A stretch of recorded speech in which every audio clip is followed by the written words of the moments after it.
అందరికీ నమస్కారం.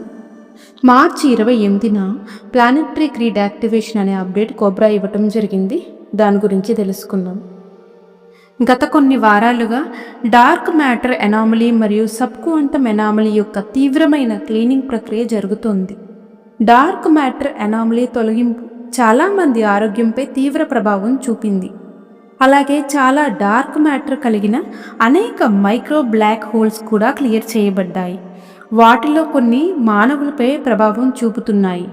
అవి చాలా సందర్భాల్లో మధ్యస్థంగానూ మరికొన్నిసార్లు తీవ్రమైన అసౌకర్యాన్ని కలిగిస్తున్నాయి.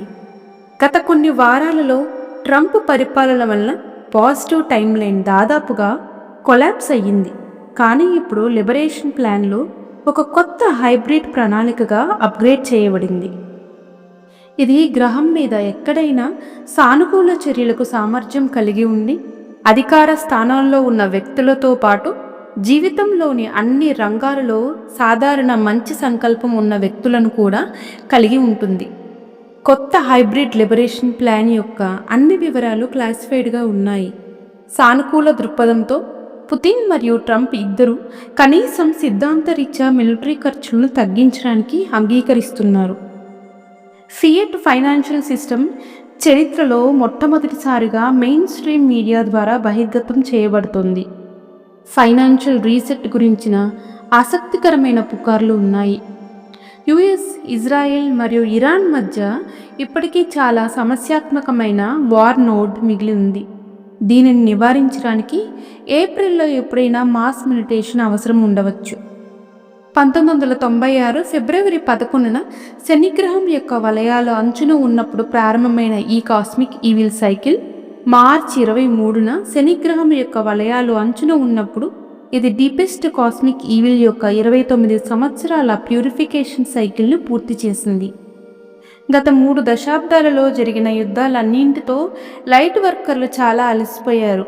అదేవిధంగా డార్క్ ఫోర్సెస్ కూడా తమ ఉనికి కోసం పోరాడుతూ మరింత అలసిపోయారు. చాలామంది విడిచిపెట్టే స్థితిలో కూడా ఉన్నారు. చాలా వరకు ఎనామలీ తొలగించబడినందున లైట్ ఫోర్సెస్ చివరి ట్రిగ్గర్ను లాగి స్పెషల్ ఆపరేషన్ను ప్రారంభిస్తారు. మార్చి 29న సంభవించే సూర్యగ్రహణ సమయంలో సరిగ్గా ఉదయం యూటీసీ 11:21 వారు ప్లానెటరీ ఎనర్జీ గ్రిడ్ ద్వారా ఫ్లాష్ ఆఫ్ లైట్ను పంపుతారు. ఇది అన్ని ప్లానెటరీ డ్రాగన్ లేలైన్లను మరియు గాడెస్ అట్లాంటియన్ ఈక్వెటర్ లేలైన్లను కూడా యాక్టివేట్ చేస్తుంది.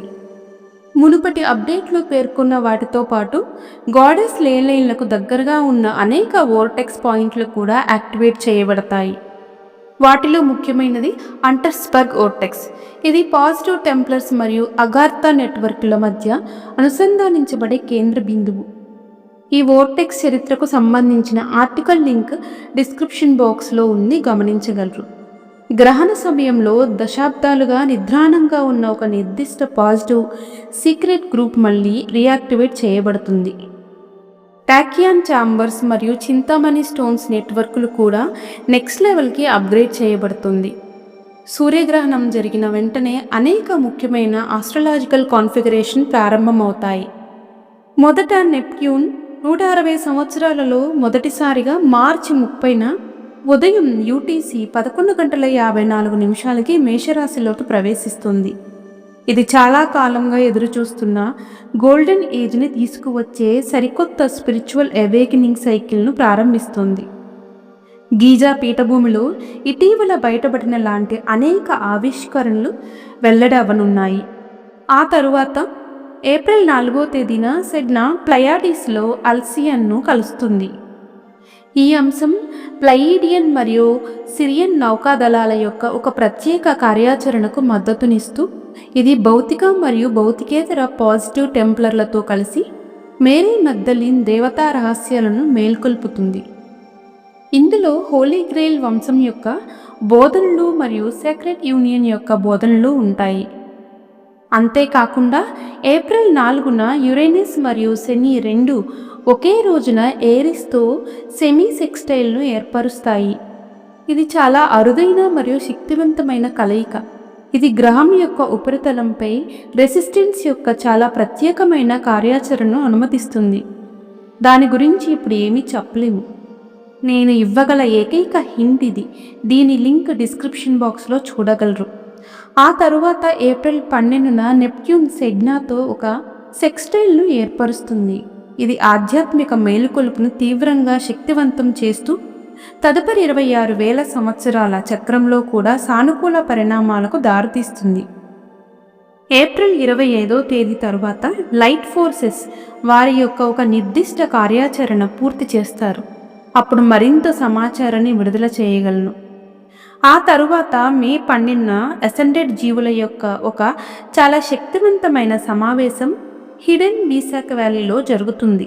అటువంటి సమావేశం ప్రతి 100 సంవత్సరాలకు ఒకసారి జరుగుతుంది. ఇది మానవాళి యొక్క భవిష్యత్ పరిణామ మార్గాన్ని నిర్ణయిస్తుంది.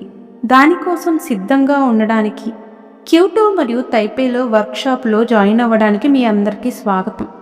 Victory of the light. Thank you.